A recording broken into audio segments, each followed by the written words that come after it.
Bismillahirrahmanirrahim. Assalamualaikum warahmatullahi wabarakatuh. Alhamdulillah. Alhamdulillahi rabbil alamin. Bihi nasta'in. Wa ala umuri dunya waddin. Wassalatu wassalamu ala ashrafil anbiya'i wal mursalin Sayyidina Muhammad wa ala alihi wa sahbihi ajma'in.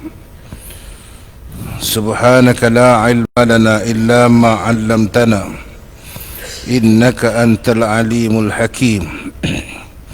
Rabbi shrah li sadri wa yassir li amri wahlul 'uqdatan min lisani yafqahu qawli.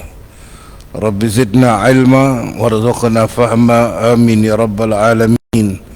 Wa amin ya mujib as-sa'ilin. Alhamdulillah, bersyukur kita kepada Allah Subhanahu wa taala kerana dengan limpah dan keizinannya dapat kita bersama-sama pada pagi ini bagi menyambung perbicaraan kita pada kita membaca kitab Mustika Hadis jilid yang kedua pada bab sembahyang berjamaah dan hukum-hukumnya, pada membicarakan hadis yang ke-194 pada muka surat 278. Muslimin dan muslimat yang dirahmati Allah sekalian, betul kan? Firman Allah Subhanahu wa taala, a'udzu billahi minasy syaithanir rajim. Walau tara idzal mujrimuna nakisu ru'usihim 'inda rabbihim Rabbana absarna wa sami'na farji'na na'mal salihan inna muqinun. Dan sungguh ngeri, kata Allah, sekiranya engkau melihat ketika orang-orang yang berdosa itu menundukkan kepalanya di hadapan Tuhan mereka dalam keadaan malu dan hina sambil merayu kepada Tuhannya, wahai Tuhan kami, Rabbana absarna, kami telah melihat, wa sami'na, dan kami telah mendengar sejelas-jelasnya akan segala yang kami ingkari. Farji'na na'mal salihan, maka kembalikanlah kami ke dunia ya Allah. Untuk apa? Inna muqinun, untuk kami kembali melakukan amal-amal yang soleh, sesungguhnya sekarang kami telah yakin. Kata Allah lagi,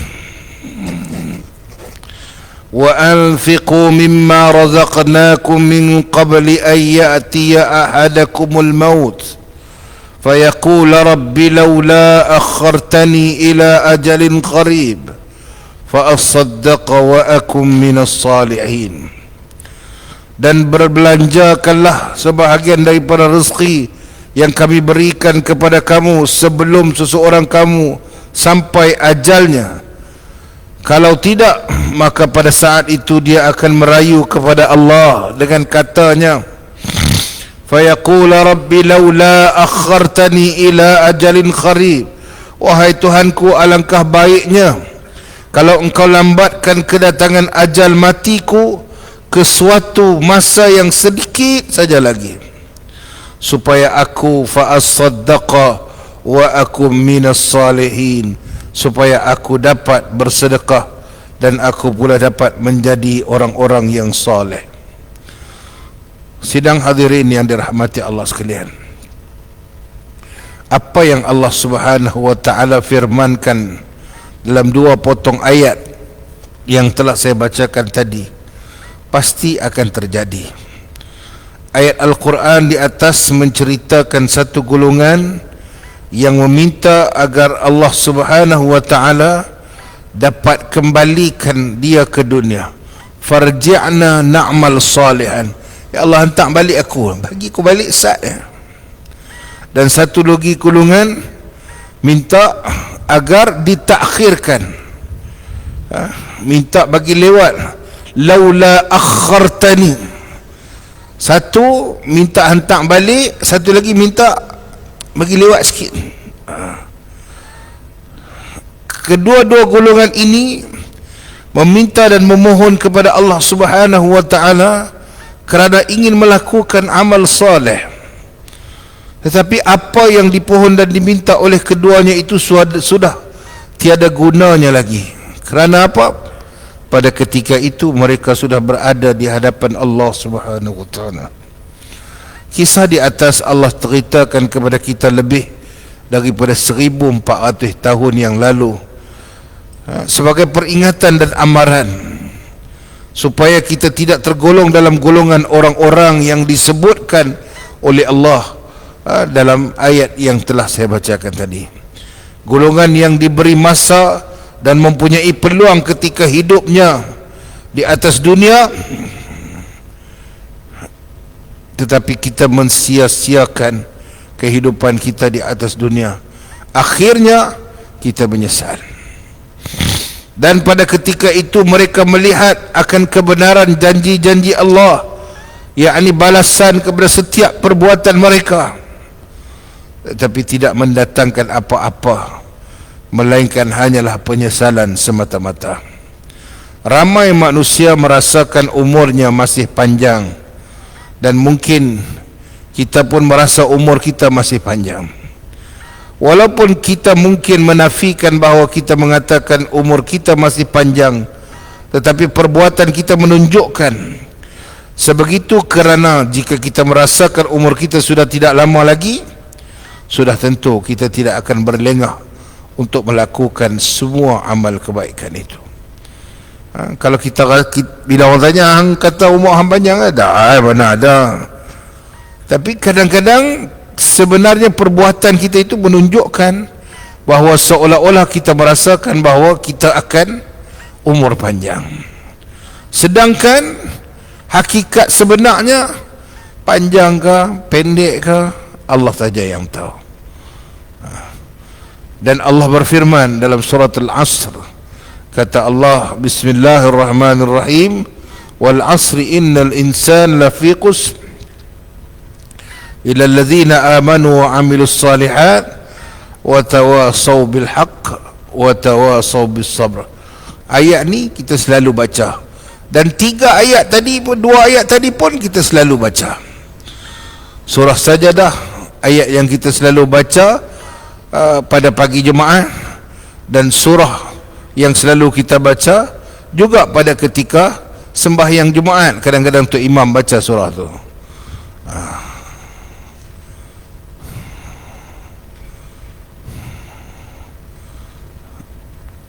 Dan suratul Asr selalu kita baca. Dan kita baca, janganlah kita menganggap bahawa bacaan itu tidak memberikan apa-apa kesan ke dalam hidup kita. Maka ambillah peluang, ruang, masa yang ada, supaya kita tidak lagi menjadi orang yang membuang masa. Sebab manusia tidak tahu berapa banyak masa yang kita ada, dan manusia tidak sedar dirinya sudah berbau tanah, dan semakin hari semakin kuat bau tanah itu, tetapi masih lagi alpa dan lalai dalam persiapan untuk dunia dan kekal dan abadi. Jalan bagaimanakah untuk kita selamat daripada golongan orang-orang yang rugi? Allah Subhanahu wa taala sebut dalam ayat dalam suratul Asr, illal ladzina amanu, jadilah orang yang beriman, wa amilus salihat, orang yang beramal saleh, wa tawasaw bil haqq, berpesan dengan kebenaran, wa tawasaw bis sabr. Itu golongan yang akan selamat dunia dan akhirat. Muslimin dan muslimat yang dirahmati Allah sekalian, sama-sama kita ambil sedikit iktibar daripada perkongsian kita dalam muqaddimah pada pagi ini. Membetulkan saf dan merapatkan celah-celahnya. Hari ini kita nak sambung pada hadis yang ke-194, yakni membetulkan saf dan merapatkan celah-celahnya.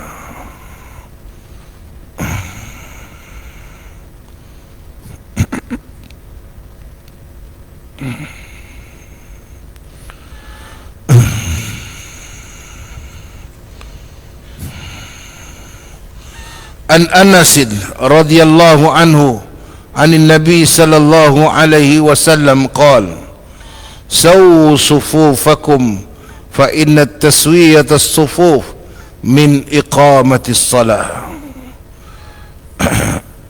Betulkan saf kamu, barisan kamu semasa sembahyang berjamaah, kerana sesungguhnya dengan membetulkan saf, membetulkan saf-saf itu adalah ia daripada amalan mengerjakan sembahyang dengan sempurna. Tuan-tuan, yang ni bukan peringatan, tapi dia suruh. Sawu sufufakum, dia fi'lun amar.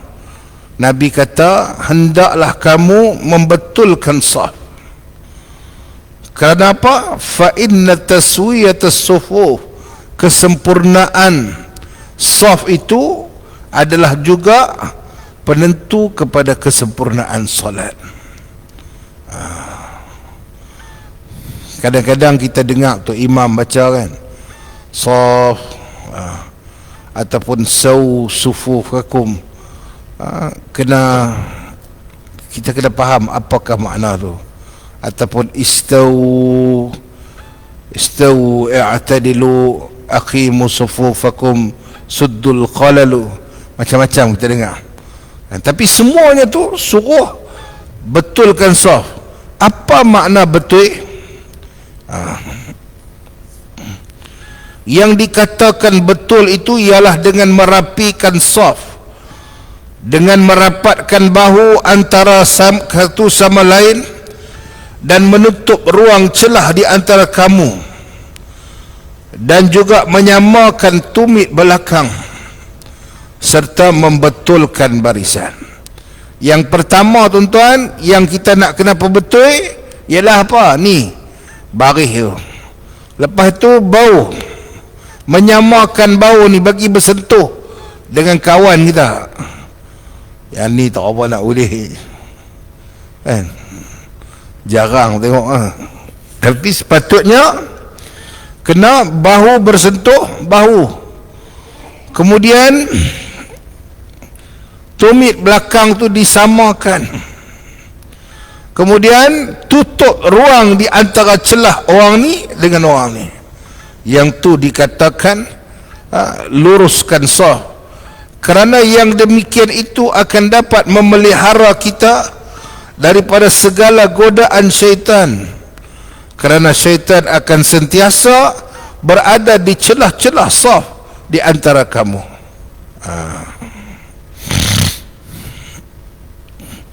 An Aisyah radhiyallahu anha anin Nabi sallallahu alaihi wasallam, inna Allaha wa malaikatahu yusalluna 'alal ladzina yasiluna as-sufuf wa man sadda furjatan rafa'ahu Allahu biha darajah. Sesungguhnya Allah Subhanahu wa taala memberikan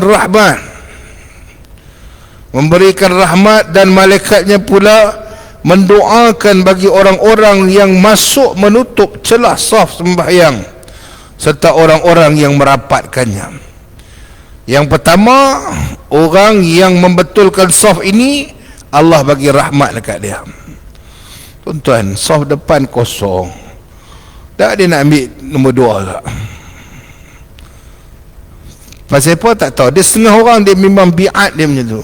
Dia nampak dah saf depan tu kosong, dia nak ambil nombor 2 tak? Lepas tu dia tengok belakang, apa tak main isi ke depan. Yang hang tak mau pergi depan tu pasal apa? Rupanya nak cari kipas angin. Baik,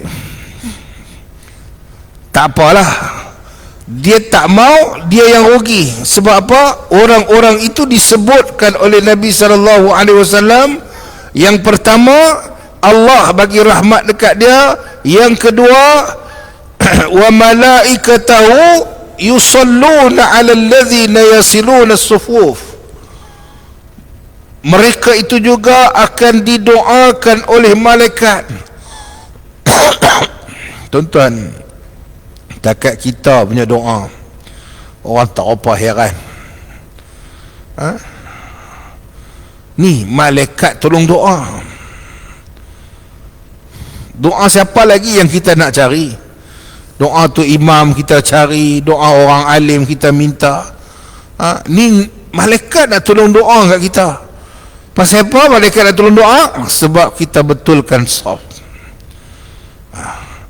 Maka ambillah peluang jika ada untuk merapatkan saf, membetulkan saf, berada pada landasan yang barisan yang betul, serta merapatkan ruang di antara celah satu dengan lain.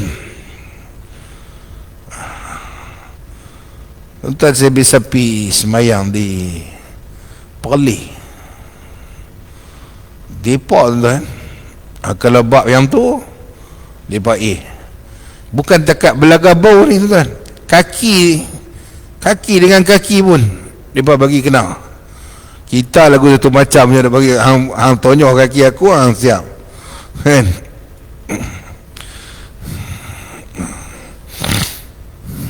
Depa sampai menjatuh punya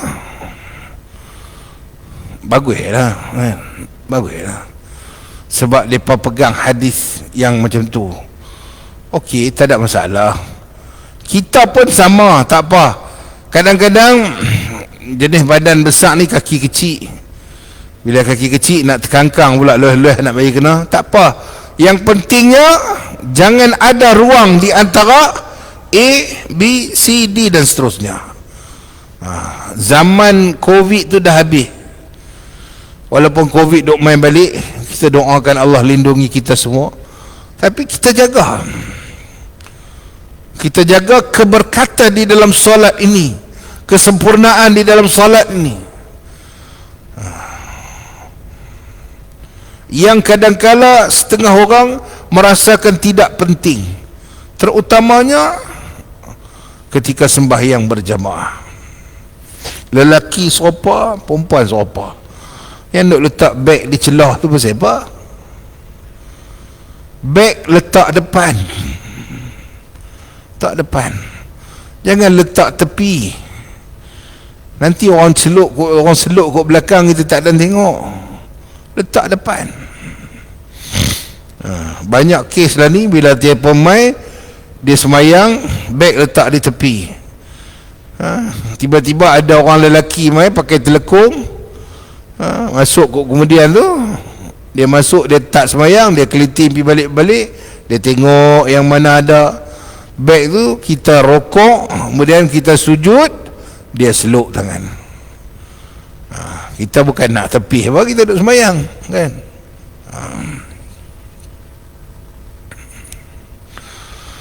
Dan orang-orang yang membetulkan dan masuk ke dalam menutup celah saf itu, furjatan, man sadda furjatan rafa'ahu Allahu biha darajah. Tiba-tiba ada kosong, kita mai masuk, ataupun ada ada longkang sikit, kita bagi rapat. Orang itu Allah angkat lagi satu, takut lagi. Dalam sembahyang itu sudah ada rahmat, tapi kalau kita tambah lagi-lagi dengan benda-benda yang seperti ini, alangkah untungnya kita. Ketepikan sedikit kefahaman, perbezaan pendapat dan sebagainya.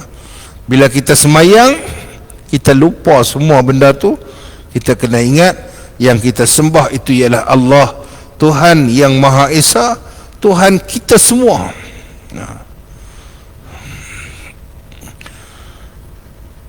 Kita pasti pernah menunaikan solat berjemaah. Malah bagi orang lelaki, sembahyang berjemaah ini sekurang-kurangnya seminggu sekali, iaitu sembahyang Jumaat, dan ganjarannya sangat besar berbanding dengan solat bersendirian.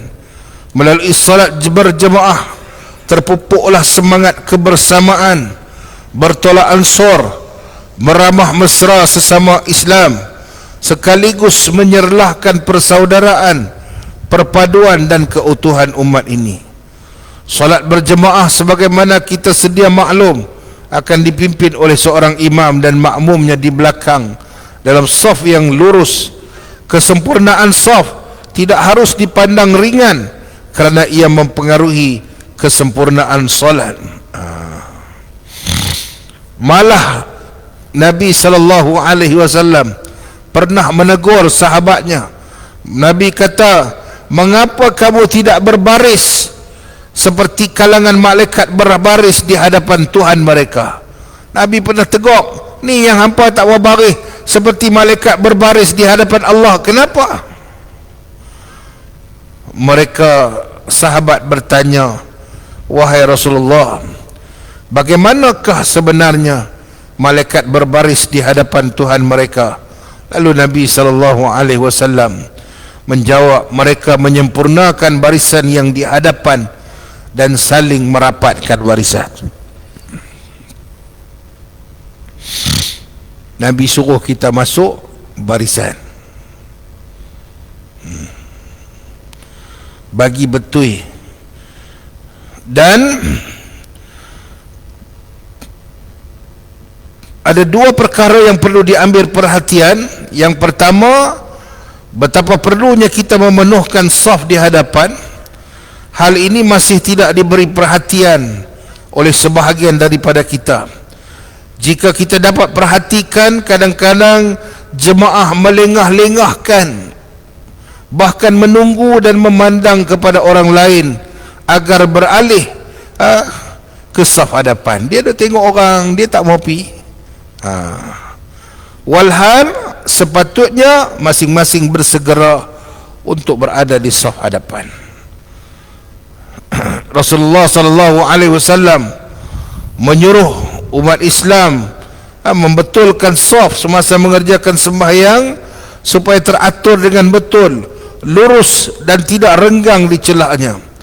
Kerana dengan membetulkan saf yang demikian terhitung daripada amalan mengerjakan sembahyang yang sempurna. Kita nak cari kesempurnaan dalam solat. Kalau kita tak jaga, memang tak sempurnalah solat kita. Dalam hadis ini diterangkan pula bahawa orang-orang yang mengambil berat dengan menjaga saf dengan sebaik-baiknya akan diberi rahmat oleh Allah Ta'ala. Kita orang tak mau buat, tak apa, kita jangan tak buat. Kita jangan duk tunggu. Kita ada peluang, kita baru mai, ada 2-3 orang baru mai, tiba-tiba ada saf kosong, kita duk pelawar orang. Pi. Tak payah pelawar, kita yang pi.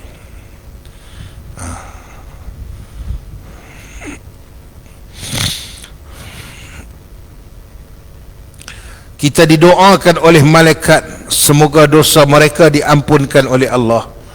Dengan ini umat Islam dilatih supaya sentiasa berada dalam barisan yang bersatu, padu dan teratur rapi, lebih-lebih lagi dalam masa menghadapi musuh.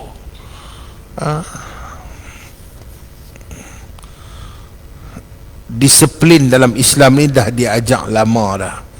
Taat kepada ketua, berada dalam satu barisan yang sempurna, tak boleh ada depan belakang, ni semua tak boleh. Dalam satu organisasi, dia tak boleh ada banyak kepala, dia tak boleh ada banyak perbezaan pendapat yang ketara. Sikit-sikit tu tak apa, bila beza banyak ni macam semayang, tiba-tiba seorang duduk belakang, seorang duduk depan, kawan ni isteri, kawan tu ke belakang, nampak tak elok. Bila nampak tak elok, nampaklah ketidakserasian kita. Seorang kata kena bertanding, seorang kata tak payah, seorang kata kita bagi laluan, seorang kata ikut suka hampa lah. Bila nak habis ni? Bila nak habis? So dalam sembahyang kita kena jelas, kita menuju ke destinasi yang sama.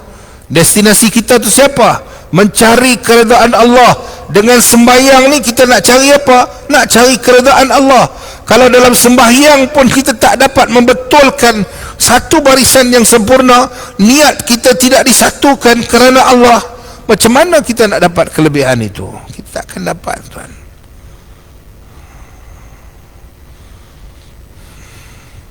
Cuba kalau kita rapat-rapat elok-elok, insya-Allah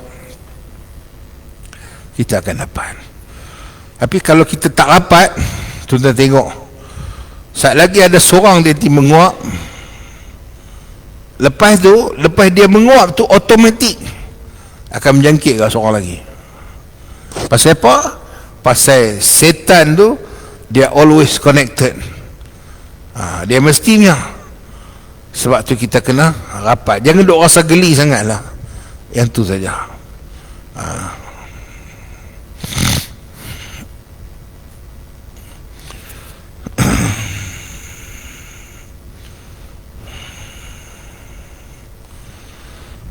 Inna Allah yuhibbul ladhina yuqatiluna fi sabilihi saffa ka'annahum bunyanun marsus. Surah Saf ayat 4.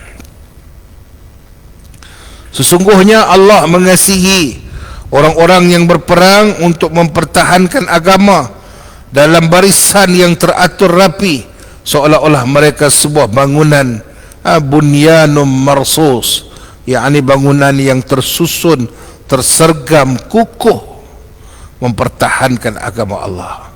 So bila kita duduk dalam satu barisan yang kuat, berada dalam satu barisan yang ampuh, insya-Allah kita akan dapat kemenangan.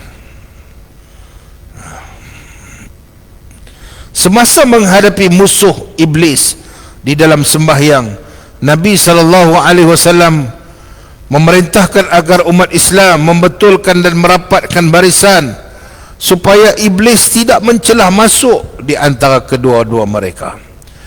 Iblis dan suku sakatnya akan masuk dan memilih dalam celah-celah saf yang renggang untuk mengacu dan menimbulkan was-was yang merosakkan khusyuk dalam sembahyang. Bila dia duduk celah tu, selagi dia mula kacau. Saya selalu kata, kalau di masjid mana-mana ke apa ke, tiba-tiba dia nak suruh saya jadi imam apa ke, saya kata boleh, tapi saya tak mau sejadah tebal. Alah, tak apa ustaz, tak boleh. Tak apa. Untuk imam kena lebih tu jadi 5 rakaat.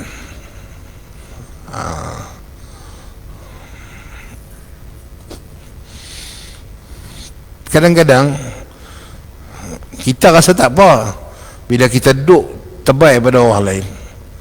Dan timai tu macam setan dia masuk tuan. Hang tu imam, hang mesti lebih pada orang.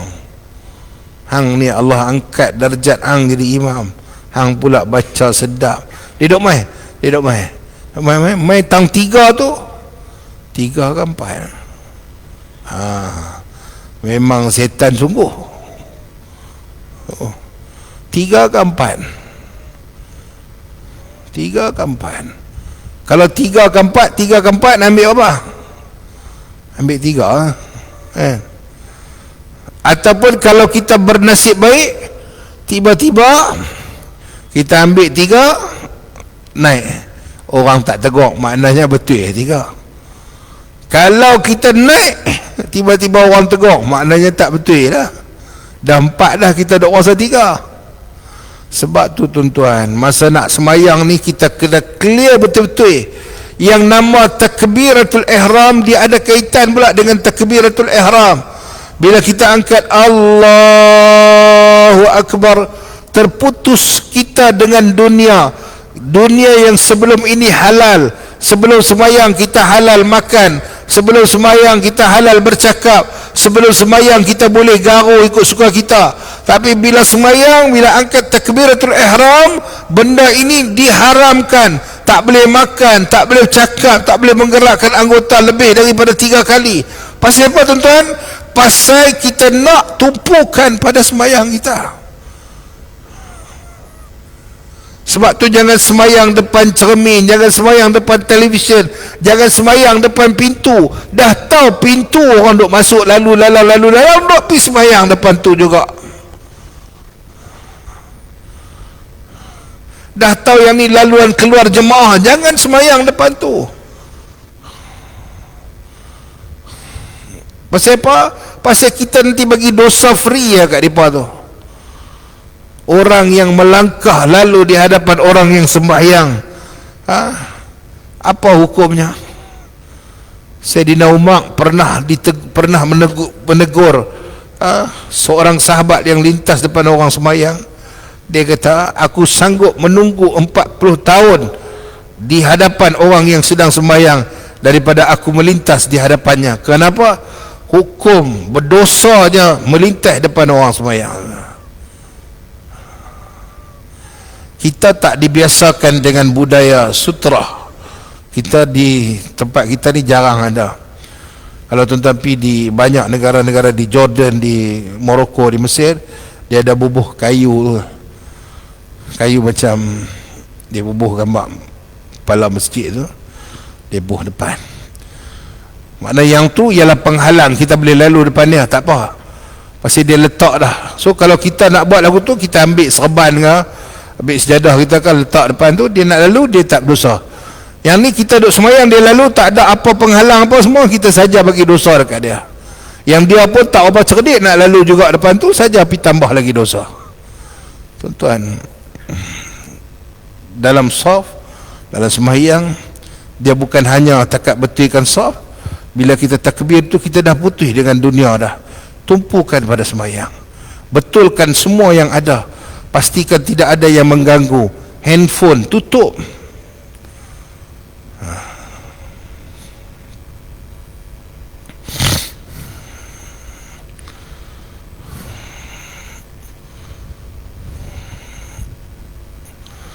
Merapatkan dan merapikan saf bukan perkara remeh. Malah pernah Sayyidina Umar Al-Khattab membetulkan saf para sahabatnya yang sedang solat itu. Ketika mana beliau menjadi imam, beliau keluar daripada tempat imam ke belakang saf dan menggariskan dengan pedang beliau. Dia ambil pedang dia tarik daripada belakang sampai hujung ni. Punya apa? Punya nak betulkan saf tu.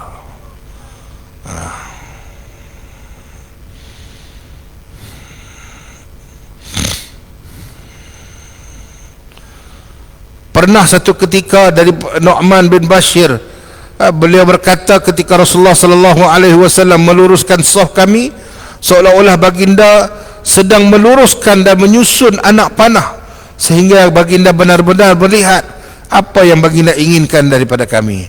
Nabi tengok betul-betul macam susun anak panah.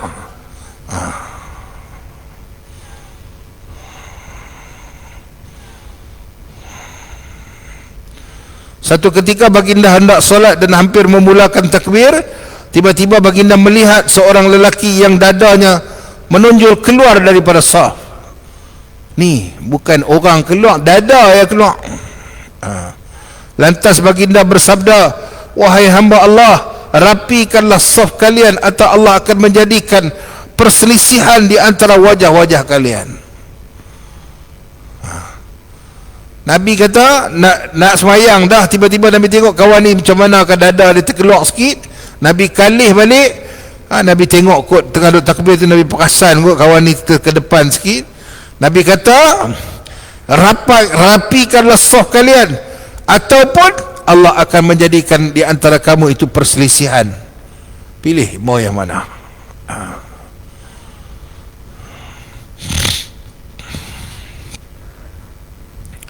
Maka marilah sama-sama kita perhatikan, kita menjadi orang yang prihatin terhadap saf dalam sembahyang, agar sembahyang berjemaah kita itu semakin hari semakin sempurna, semakin hari semakin baik. Kelebihan merapatkan saf itu banyak. Sebab itulah disunatkan bagi seorang imam sebelum takbiratul ihram berpaling ke kanan dan ke kiri, mengingatkan sidang jemaah dan meminta mereka membetulkan saf masing-masing dan merapatkan celah-celahnya Amalan ini dilakukan oleh Nabi sallallahu alaihi wasallam menurut hadis-hadis Bukhari, Muslim dan lain-lainnya. Bila tanya tu imam buat tak? Buat. Tu imam buat lagu mana? Bacalah. Istau i'tadilu. Kadang-kadang makmum ni dia tak tahu pada tu imam baca. Kan? Ataupun kita kata luruskan saf, rapatkan saf, samakan tumit belakang, boleh. Cakap bahasa Arab pun boleh, cakap bahasa Melayu pun boleh.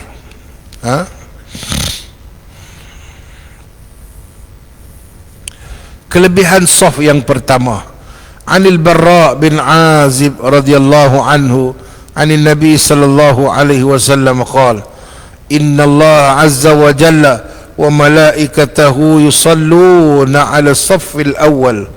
Rawahul Imam Ahmad wa Abu Dawud. Sesungguhnya Allah azza wa jalla memberi rahmat dan malaikat mendoakan bagi orang yang sembahyang pada saf yang pertama. Tadi yang kita baca, orang yang merapatkan saf pun didoakan oleh Allah, didoakan oleh malaikat, diberi rahmat oleh Allah. Yang ni siapa yang duduk saf depan, tadi dia betulkan saf, dah dapat rahmat daripada Allah. Tadi dia berada di saf, merapikan saf, didoakan oleh malaikat. Kali ni dia duduk depan pula lagi. Sekali lagi Allah mendoakan untuknya. Sekali lagi didoakan untuk oleh malaikat kepadanya. Kalaulah mereka mengetahui setakat manakah besar pahalanya yang akan diperolehi oleh orang-orang yang berada pada saf yang pertama, nescaya mereka akan mengundi untuk mendapat tempat di situ. Kalau kita tahu betapa besarnya pahala orang berada di saf yang pertama, betapa besarnya keuntungan yang akan diperolehi bagi mereka yang ada di saf yang pertama, pakat-pakat nak cabut undi nak duduk di depan. Kita ni tak payah undi, tuan-tuan. Kadang-kadang saja jenis tak mau duduk. Padahal peluang itu sudah terhidang di hadapan kita. Kelebihan atau fadilat yang diberikan kepada orang yang sembahyang pada saf yang pertama ialah kerana mereka lebih awal datang ke masjid, dapat mengambil tempat berhampiran dengan imam, dapat mendengar bacaan imam yang betul untuk diajarkan kepada orang lain, dan dapat pula mengingatkan imam jika imam terlupa sesuatu bacaan atau sesuatu perbuatan dalam sembahyang. Yang ni yang orang pakat tak mau. Awak tak mau duduk belakang imam? Tak boleh. Saat lagi tu imam terlupa dengan aku sekali. Yang tu yang orang tak mau. Padahal tak apa pun, kan? Tak apa aja. Kalau kita tak boleh, orang sebelah boleh, orang tu boleh. Tapi kena saf yang pertama lah. Itu peranan saf yang pertama.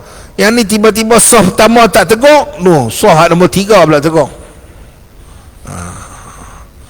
Tu imam baca salah, yang tegak lu baris nombor 3. Tapi nak buat macam mana? Sebab hak nombor 1 dengan nombor 2 tak tegak, hak nombor 3 lah tegak. Hak nombor 1 pun siapa tak tegak. Lepas tanya lepas sembahyang ni, awak haji tak tegak? Saya pun tak apa nak. Duk awal juga, 3 ke 4. Dengan haji-haji sekali nak buat macam mana tu imam jangkit kat aku.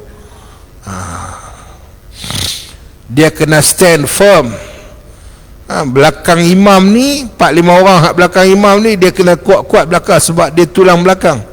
Kalau dia apa rebah menyentuh imam juga, sebab itulah orang-orang yang berilmu dikehendaki berada di belakang imam pada saf yang pertama. Tengok tang jubah tu boleh dah, tengok tang janggut tu kemas dah, so boleh ya. Tapi janganlah bermakna kalau jubah dan janggut mesti duduk belakang imam saja. Ada nak duduk tang mana pun boleh, tapi siapa main awal dia ada priority. Saf yang pertama juga hendaklah dipenuhi terlebih dahulu, kemudian saf yang lain. Dan diterangkan dalam hadis ini yang berikutnya daripada Anas radhiyallahu anhu anna Rasulullah sallallahu alaihi wasallam qala atimmu as-saff al-muqaddam thumma alladhi yalihi fama kana min naqsin falyakun fi as-saff al-muakhkhar. Penuhkanlah saf yang pertama, kemudian saf yang berikutnya. Sesudah itu kalau ada kekurangan, maka hendaklah kekurangan itu pada saf yang akhir sahaja. Kemudian bagi penuh saf depan, lepas itu baru buka saf baru, kemudian saf yang seterusnya, yang last kali itu baru saf yang sedikit. Tapi yang ni selalu berlaku pada semayang tarawih, kan? Semayang tarawih. Bila habis 8, nak masuk rakaat yang ke-9, hak yang 8 balik ni, nak pi ni, dia duduk tunggu, duduk cangak, tu imam siratal ladzina an'amta alaihim ghairil maghdubi alaihim waladdallin, baru dia duduk mai. Lepas tu dah lambat, dia nak pergi saf depan ujung tu tanah kosong, dia tak pergi dah, ni buka saf baru. Ada banyak masjid saya duk perhati. Okey, kita ni yang dah dimaklumkan, yang saya dah cerita kat tuan-tuan jangan buat macam tu.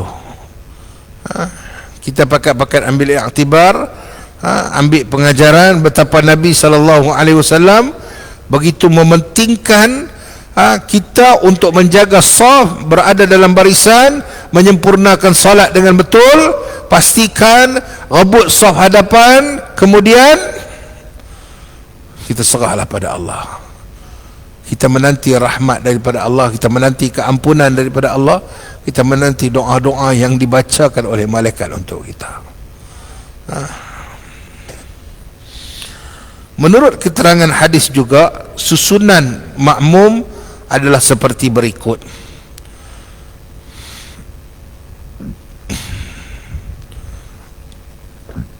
Okey, selain daripada itu, berdiri pada bahagian sebelah kanan dalam suatu saf, sama ada saf yang pertama ataupun lainnya, lebih besar daripada sebelah kiri. Dah ni lagi banyak pahala. Yang kita geng bangku belah ni semua, kita pahala banyak. Tuan-tuan tak mahu duduk belah ni, tak pergi esok pukul berebut pula duduk belah ni. Nak mula saf yang kedua tu, nak mula tak mana tuan-tuan? Mula sebelah kanan dulu, tapi kita suka ambil belah tengah dulu. Patutnya kita nak kena penuhkan belah kanan, baru mai belah kiri. Yang ni kita ambil tengah, lepas tu bila mai nak ujung lah, tak boleh penuh lah.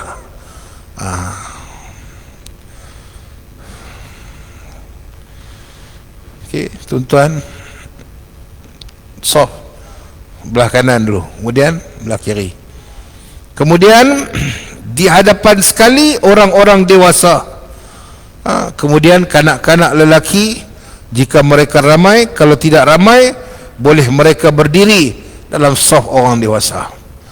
Pertama sekali orang dewasa, kemudian kalaulah budak-budak tu tak ramai, kemudian baru budak-budak. Kalau budak-budak tu tak ramai, boleh tak duduk dengan orang dewasa? Boleh.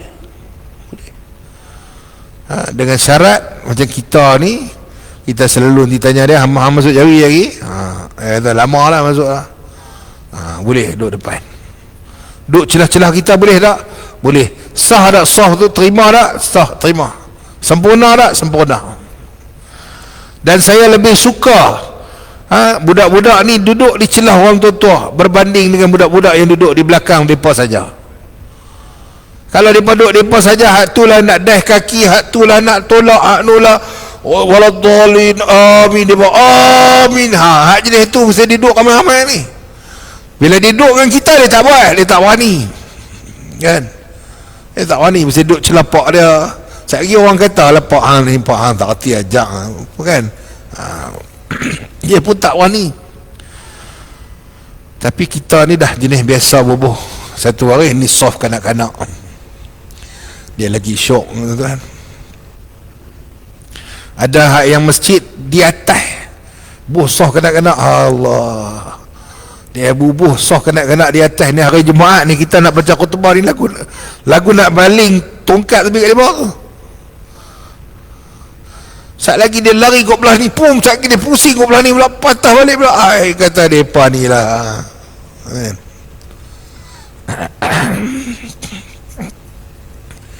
Kemudian di belakang sekali ialah orang perempuan. Saya tak bersetuju. Ada setengah-setengah masjid dia belah dua, dia bagi orang perempuan tu duduk sebelah kiri. Melainkan ada ruang khusus sebelah kiri tu, dia memang buat ruang solat untuk orang perempuan, yang tu lain. Tapi sepatutnya orang perempuan berada di belakang makmum, imam dan makmum lelaki. Cara macam ni betul lah. Cuma kalau esok ni yang paling cantik ni, masa tuan-tuan buat sembahyang tarawih hari tu, tutup semua, orang lelaki masuk kat ni. Yang tu paling best. Yang tu paling best. Pasal apa? Kita pun memang waktu kita takkan sampai, waktu biasa ni takkan sampai ke belakang 3-4 saf je kan. So okey lah buat macam ni. Tapi kalau masa tarawih bila ramai, tutup lah, orang lelaki semua masuk ke sebelah ni. Itu sangat baik. Itu cara menyusun jemaah. Tapi ada setengah masjid ni sampai depan ni,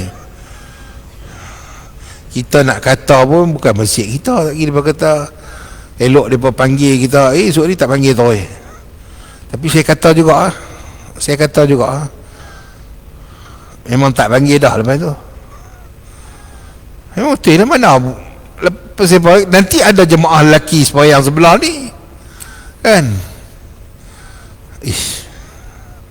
Tu kena tengok betul-betul. Orang perempuan kena bagi duduk belakang. Kalau mereka keluar terus sebelah sana, tutup lah tu, memang ada pintu belah sana, orang lelaki sembahyang sini, orang perempuan tu lain. Memang ada pengadang. Yang ni pengadang dia kain ni. Kena pula angin tiup ke pula apa. Dok wasa macam lagu kena kain telekong sapah pula. Ini semua punca. Baik, insyaAllah kita berhenti setakat tu. Kita akan sambung pada bab hukum makmum yang masbuk. Dia ada dua, muafiq satu, masbuk satu. Yang mai awal sempat Fatihah, kemudian yang mai lewat tak sempat Fatihah. Nanti insyaAllah pada kuliah yang akan datang kita akan sambung pada bab ni.